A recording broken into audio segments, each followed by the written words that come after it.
آخر لاہور میں کیا ہونے جا رہا ہے؟ ایسا کیا ہے جس نے سب کی توجہ لاہور کی طرف کر دی ہے؟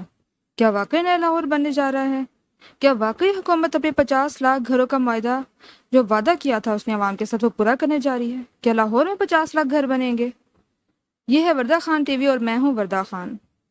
حکومت پنجاب نے آج اعلان کیا ہے کہ لاہور میں ایک نیا شہر بسایا جائے گا جو کہ دبئی کی طرز عمل پر بنایا جائے گا اور بہت ہی جدید اور خوبصورت بنایا جائے گا، اور اس کے لیے ایک علیحدہ اتھارٹی بنائی جائے گی جسے ریور راوی اتھارٹی کا نام دیا جا رہا ہے، اور اس کی سربراہی خود عثمان بزدار صاحب کریں گے، اور اس میں ایک نیا شہر بنایا جائے گا، لیکن اب اس کا کوئی نام نہیں دیا گیا کہ یہ واقعی لاہور ہی ہوگا۔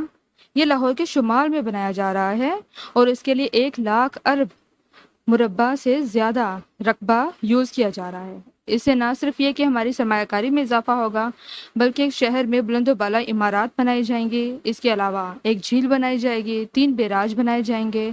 اس سے ایک تو فائدہ یہ ہوگا کہ لاہور میں جو بہت زیادہ آبادی کی وجہ سے مسائل پیدا ہو رہے ہیں، جیسے کہ ٹریفک کا مسئلہ ہو رہا ہے، پانی کے مسائل پیدا ہو رہے ہیں، ماحولیات کے مسائل پیدا ہو رہے ہیں، ان میں کمی آئے گی۔ اس کے علاوہ جو 50 لاکھ گھروں کا وعدہ حکومت نے کیا ہوا ہے اسے بھی یہیں پر پورا کیا جائے گا۔ کیا واقعی ایسا ہے؟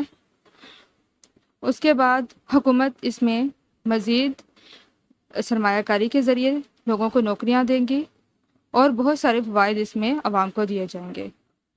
یہ ایک نیا لاہور ہوگا، لیکن ابھی تک اس کا نام اناؤنس نہیں کیا گیا، یہ بھی شاید عثمان بزدار صاحب ہی کریں گے۔ میرے چینل کو سبسکرائب کریں۔ اس کے بعد میں آپ کو بتانے والی ہوں ایک بہت ہی اہم اور نئی نیوز، اور اس پر میری ویڈیو جاری